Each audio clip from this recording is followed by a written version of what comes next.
Gusto ng Lord sabihin sa iyo, kapatid, na ang iyong buhay ngayon, inaalaw ng Lord na daanan natin. Huwag mo lang basta takasan. Alam mo, dati, pag may problema ako, lagi ko sinasabi, Lord, kailan ito matatapos?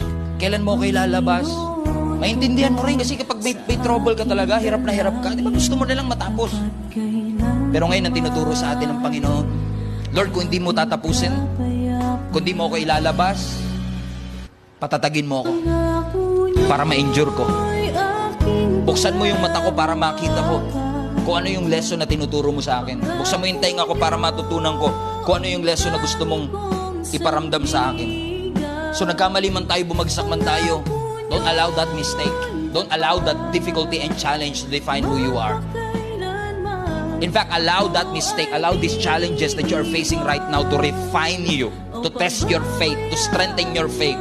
Huwag mo hayaan na yung struggle na pinagdadaanan mo, yan ang mag-define sa'yo. And don't stay in that mistake. God wants you to succeed. Gusto ng Lord ilabas tayo dito. Matuto tayo.